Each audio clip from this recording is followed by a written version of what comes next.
Halo semuanya, kami dari kelompok 14 ingin mempresentasikan tentang memperkuat ketahanan nasional dan ketahanan bela negara. Sebelumnya kita kenal dahulu ya. Perkenalkan, nama saya Almendra Francisca Butiok dengan NPM akhir 164. Perkenalkan, nama saya Ida Ayu dengan NPM terakhir 105.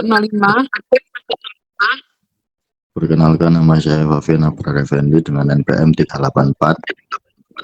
Perkenalkan, nama saya Syahri Alisma Fitri dengan NPM akhir 323. Pengertian ketahanan nasional dan pentingnya mempertahankan kedaulatan negara. Kemampuan satu negara untuk menghadapi berbagai ancaman dari dalam dan di luar untuk mempertahankan kelangsungan hidup bangsa. Ketahanan ini mencakup aspek-aspek ideologi, politik, ekonomi, sosial budaya, dan pertahanan dan keamanan. Menjaga tanah negara di bawah kendali sangat penting karena mencakup persatuan regional, melindungi aset alam, pertahanan nasional, dan kemantapan pemerintah. Kemerdekaan yang dipertahankan adalah fondasi utama untuk kekuatan nasional, sementara kekuatan yang kuat meningkatkan kapasitas negara untuk menegakkan kemerdekaannya. Keduanya saling membantu untuk mempertahankan negara mandiri, bersatu, dan berkembang. Lalu ada aspek-aspek penting yang saling berhubungan dan mendukung satu negara. Yang pertama, aspek ideologi, yaitu ketahanan ideologi mencegah penyebaran paham radikal, ekstremisme, dan pengaruh asing yang dapat merusak kesatuan nasional. Yang kedua ada aspek politik, yaitu sistem politik yang demokratis memperkuat partisipasi rakyat dalam menjaga negara dan membentuk keputusan nasional yang berpihak pada kepentingan rakyat. Yang ketiga ada aspek ekonomi yang stabil, menciptakan lapangan kerja, mengurangi kemiskinan, dan memperkuat daya saing bangsa. Yang keempat ada aspek sosial budaya, seperti semangat persatuan, toleransi, dan gotong royong mendukung stabilitas sosial dalam menjaga ketahanan nasional. Dan yang terakhir ada aspek pertahanan dan keamanan, yaitu kekuatan militer dan kesiapsiagaan aparat keamanan yang sangat penting untuk menjaga kedaulatan dari ancaman luar dan dalam. Untuk contoh studi kasusnya, kita mengambil sengketa blok Ambalat antara Indonesia dan Malaysia. Situasi memanas di perbatasan. Malaysia dikabarkan murka setelah TNI AL memperkokoh pertahanan di perairan Ambalat. Wilayah yang sejak lama jadi sengketa ini kembali menjadi titik panas ketegangan Indonesia-Malaysia. TNI tak tinggal diam. Kapal-kapal perang dikerahkan, radar diperketat, dan pasukan siap siaga menghadapi setiap ancaman. Indonesia tak akan mundur sejengkal pun. Namun di tengah meningkatnya eskalasi, Malaysia justru dikabarkan terus mengintai.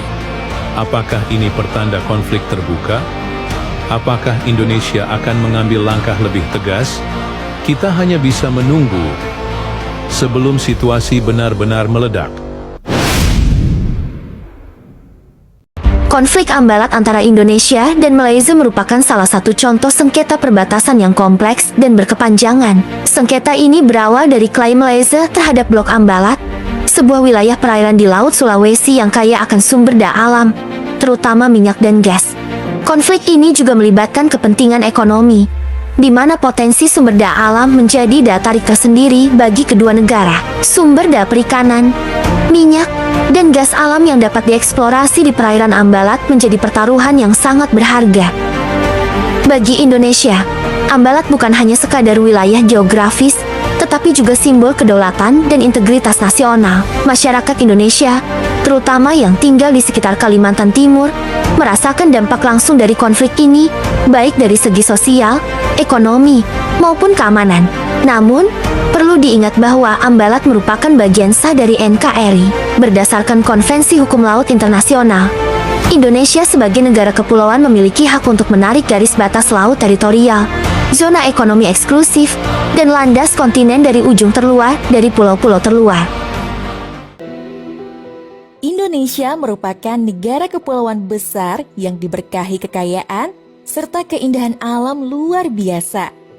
Jumlah pulau yang mencapai ribuan membuat beberapa wilayah bahkan belum sempat terurus dan terjamah oleh masyarakatnya sendiri. Sedihnya, ternyata ada beberapa negara lain yang ingin merebut wilayah tersebut. Pulau yang terlepas dari Indonesia dan terancam diambil oleh negara lain.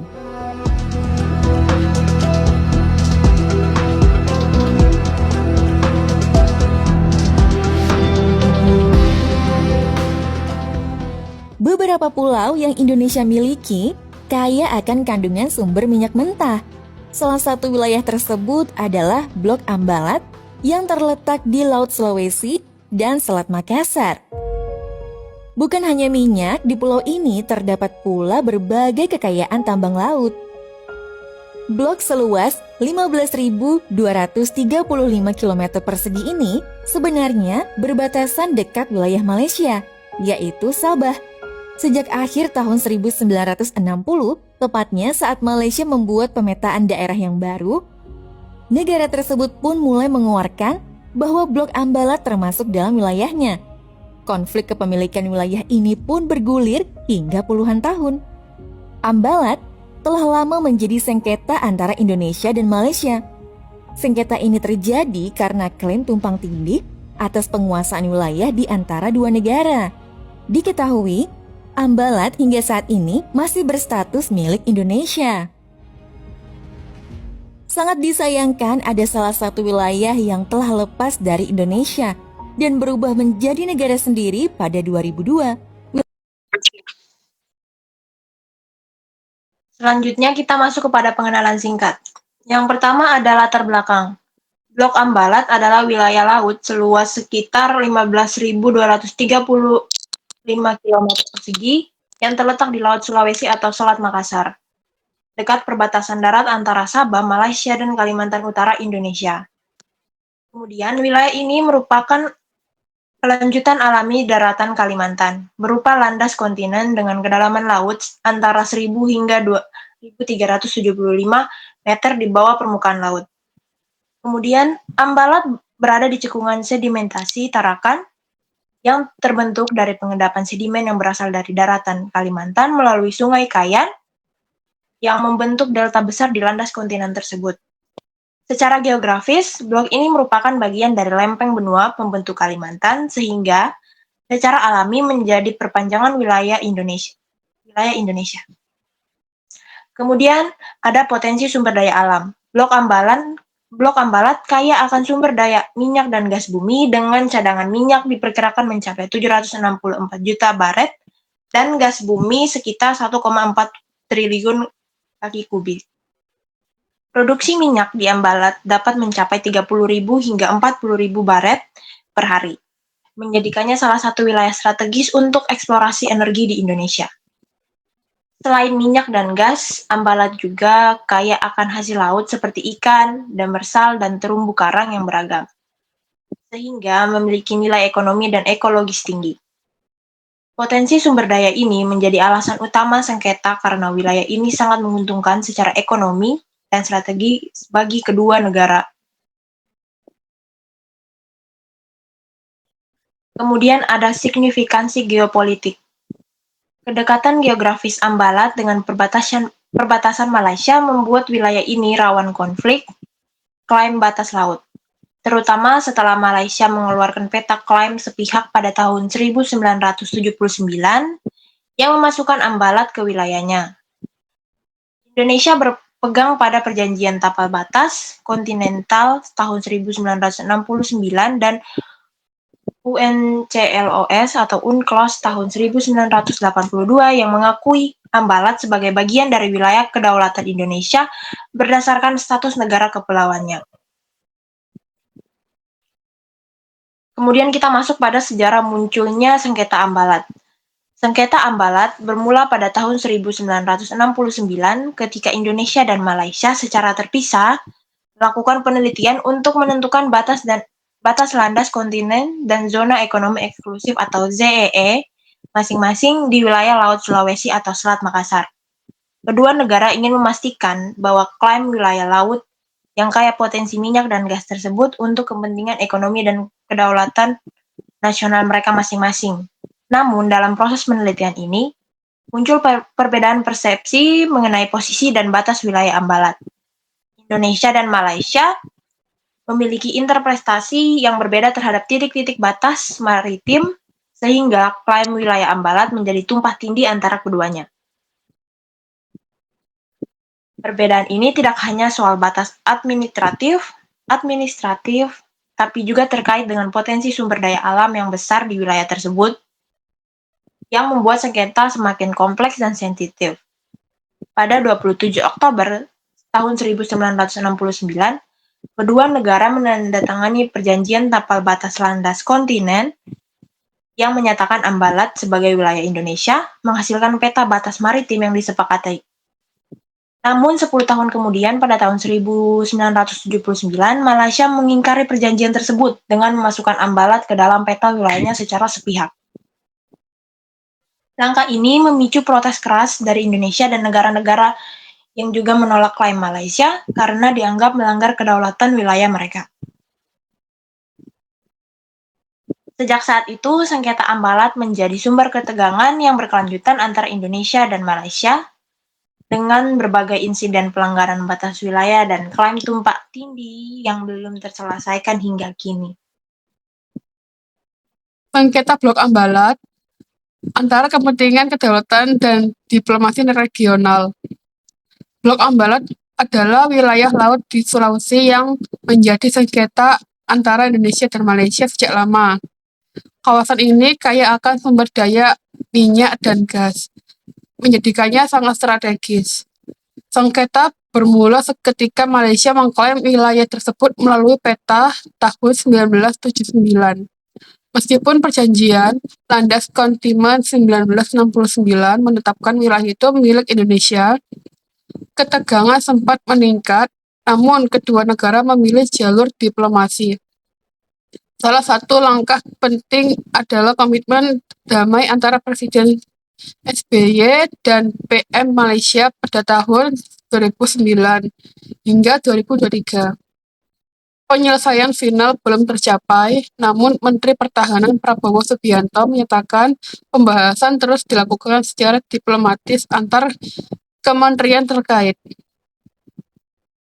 Pendekatan ini menegaskan bahwa Indonesia lebih mengedepankan solusi diplomatik dan bilateral ketimbang jalur kuantitatif atau internasional. Pentingnya penyelesaian sengketa Blok Ambalat tidak hanya menyangkut aspek kedaulatan, tetapi juga kestabilan kawasan dan pemanfaatan sumber daya secara adil. Wilayah ini diperkirakan menyimpan potensi ekonomi yang sangat besar sehingga pengelolaannya harus dilakukan secara bijak demi kepentingan rakyat dan menjaga hubungan baik antar negara. Baik, selanjutnya ada dampak sengketa Ambalat bagi Indonesia. Yang pertama, politik. Terjadi ketegangan diplomatik dengan Malaysia, meningkatnya semangat nasionalisme dan fokus pada penyelesaian lewat diplomasi internasional. Yang kedua adalah keamanan. Peningkatan patroli tentara nasional Indonesia Angkatan Laut di wilayah perbatasan. Potensi konflik militer serta penguatan pertahanan laut Indonesia. Yang ketiga ada ekonomi. Potensi kehilangan cadangan minyak dan gas, tentunya investasi energi, serta naiknya biaya keamanan wilayah. Yang keempat ada sosial dan hukum, gangguan aktivitas nelayan lokal, meningkatnya kecemasan masyarakat perbatasan, serta pentingnya penegakan hukum laut internasional. UNCLOS.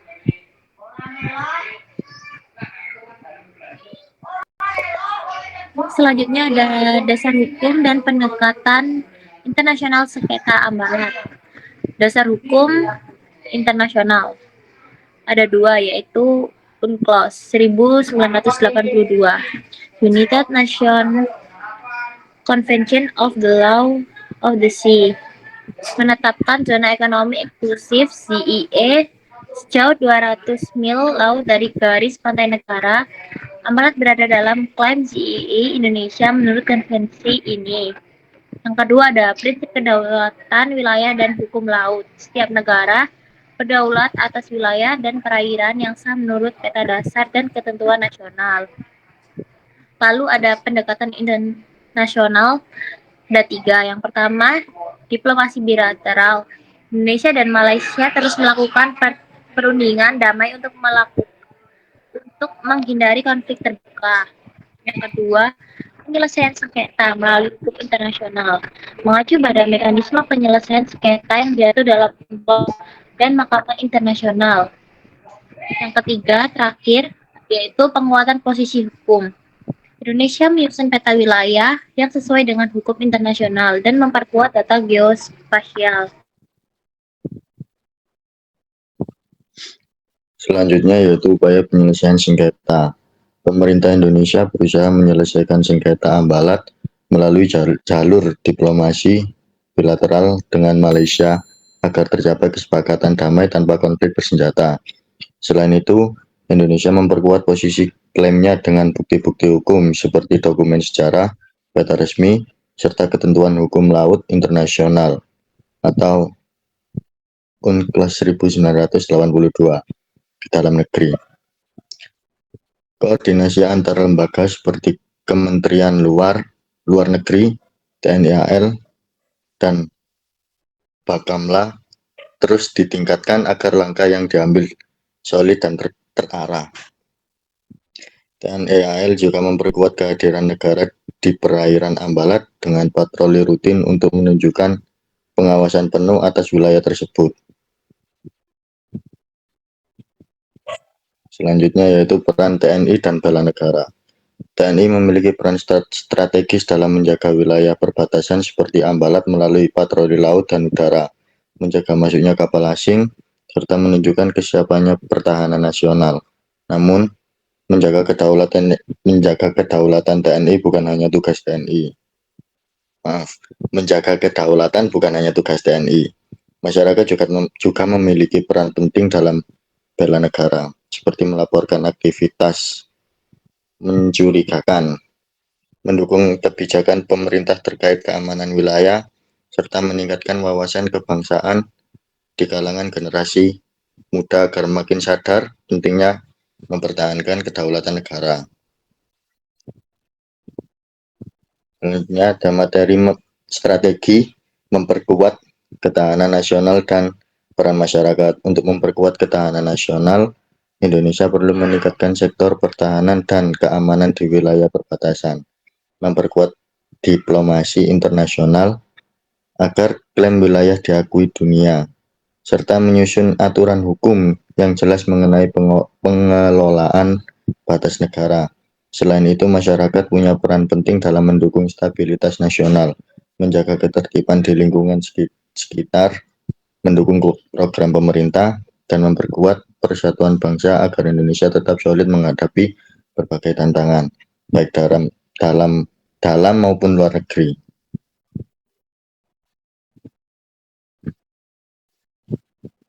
Kesimpulannya yakni sengketa Ambalat menegaskan pentingnya penguatan ketahanan nasional dan semangat bela negara Indonesia melalui diplomasi yang bijaksana, penegakan hukum yang tegas, serta pengamanan wilayah yang efektif untuk menjaga kedaulatan negara dan mencegah eskalasi konflik dengan negara tetangga. Sekian video pembelajaran dari kelompok 14. Apabila ada salah kata mohon dimaafkan. Selamat malam.